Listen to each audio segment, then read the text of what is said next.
Assalamualaikum warahmatullahi wabarakatuh. Perkenalkan, saya Ria Asti Nugroho, guru bahasa Inggris dari SMA Negeri 1 Nangapino yang saat ini juga mengemban sebagai Wakil Kepala Sekolah Bidang Kurikulum.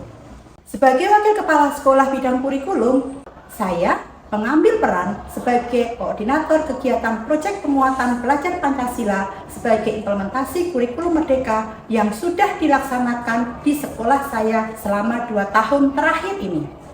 Pada kegiatan Jambore GTK tingkat nasional tahun 2024 ini, izinkan saya selaku koordinator P5 menyampaikan praktik baik tentang kegiatan proyek penguatan profil pelajar Pancasila dengan tema gaya hidup berkelanjutan dengan judul budidaya tanaman dan pengolahan toga yang sudah dilakukan di sekolah saya pada tahun 2023-2024. Kegiatan P5 dengan tema gaya hidup berkelanjutan, budidaya tanaman dan pengolahan toga yang sudah dilakukan di SMA Negeri 1 Nangapino tentu saja memiliki manfaat bagi peserta didik.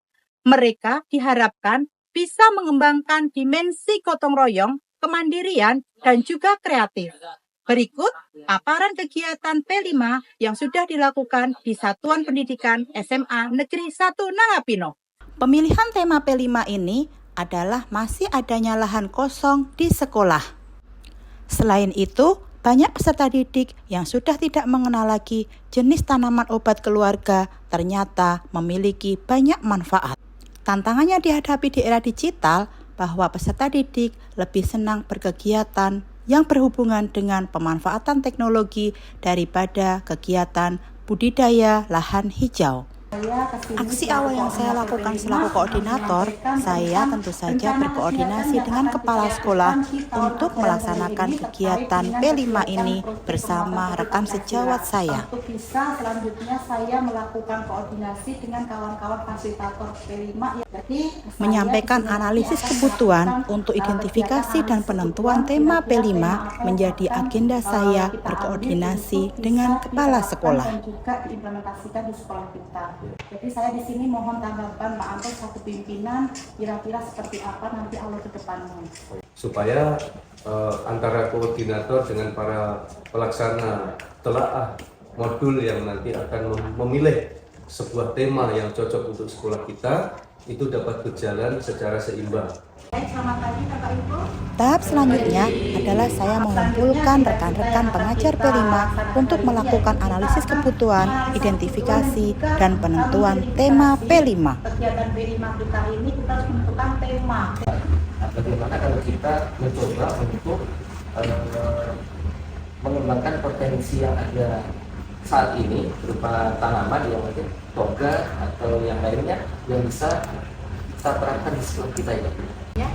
Saya setuju dengan pendapatnya Pak Anang tadi yang mengingat lokasi di sini dan juga memang mayoritas di sini kan petani ya Pak ya. Nah, itu banyak siswa yang tidak mengenal dan asing sekali dengan aroma dari toga tersebut. Ya, mungkin kita nanti bisa memberikan ke anak-anak bagaimana cara memanfaatkan tanaman toga itu menjadi satu buah minuman herbal. Aksi berikutnya adalah menyusun modul ajar P5.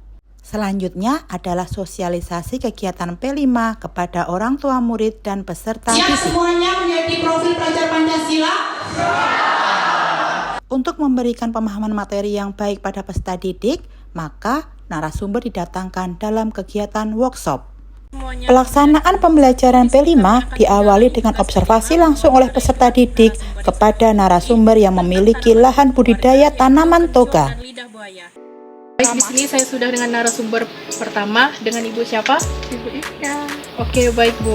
Perihal tanaman kencur, bagaimana dengan perawatannya? Apakah mudah atau malah sebaliknya?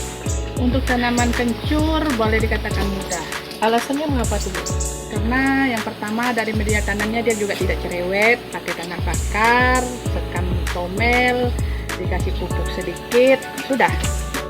Jadi tanaman kencur itu termasuk tanaman yang mudah untuk ditanam di perkarangan rumah. Itu saja. Ya. Menurut Anda, apa manfaat terbesar dari menanam tanaman kencur bagi kesehatan? Bagi kesehatan, yang pertama untuk radikal bebas, nyeri, dan selanjutnya tuh yang jelas untuk makanan tuh lebih enak kalau tambah kencur. Setelah mendapat arahan dari pengajar P5, mereka selanjutnya diarahkan untuk menanam toga. Selang berapa waktu setelah panen, maka selanjutnya adalah pengolahan tanaman obat keluarga menjadi minuman herbal. Bagaimana kalian belajar untuk mengolah tanaman toga yang sudah kalian pelajari sebelumnya tentang proses penanamannya sampai proses perawatan tanaman? Untuk proses pengolahan toga pada hari ini, insya Allah kita akan pengolahan dari bahan tanaman obat untuk menjadi minuman herbal.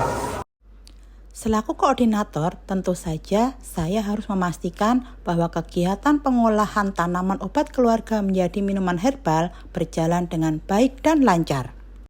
Saya memonitor dan mengevaluasi jalannya kegiatan pengolahan tanaman toga menjadi minuman herbal dari kelas ke kelas bersama pengajar P5. Saya juga memastikan bahwa pengolahan toga menjadi minuman herbal oleh peserta didik layak untuk dikonsumsi dan memiliki daya jual beli di kemudian hari. Berikut ini adalah testimoni dari peserta didik dan pengajar P5 tentang pengolahan tanaman obat keluarga menjadi minuman herbal. Hasil dari tanaman-tanaman toga telah ditanam kemarin. Apa makna dari kegiatan kita hari ini? Makna kegiatan kita hari ini, kita itu belajar bahwa tanaman-tanaman toga itu bermanfaat. Kita juga belajar khasiatnya, fungsinya.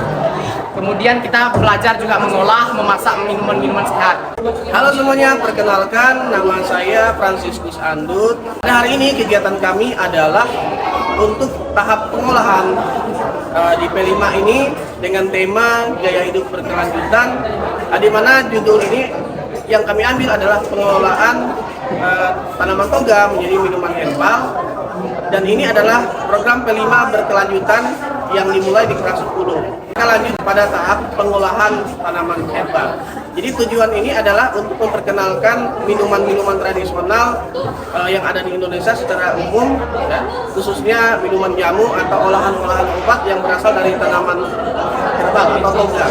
Karena melihat saat ini banyak anak-anak muda itu sudah banyak melupakan, bahkan mereka tadi saya wawancara sedikit, mereka mencium baunya saja sudah tidak suka, katanya enak.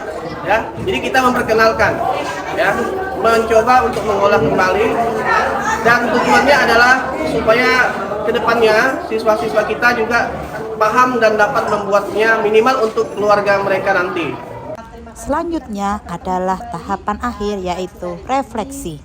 Kegiatan refleksi dan tindak lanjut dari kegiatan P5 kita, yaitu dengan tema gaya hidup berkelanjutan tentang budidaya dan pengolahan tanaman obat keluarga. Potensi yang banyak siswa itu mereka sangat antusias dan senang ketika mulai menanam toga, ditambah lagi sudah paham dengan membedakan antara kunyit dan jahe, kencur, dan juga manfaatnya bagaimana. Siswanya mereka sudah mulai aktif, mereka sangat antusias dan bersemangat sekali. Depannya supaya lebih baik lagi dalam proses kegiatan, ya, ada banyak anak-anak yang tidak ikut kontribusi dalam kelompoknya. Dan itu kan perlu ditindaklanjuti.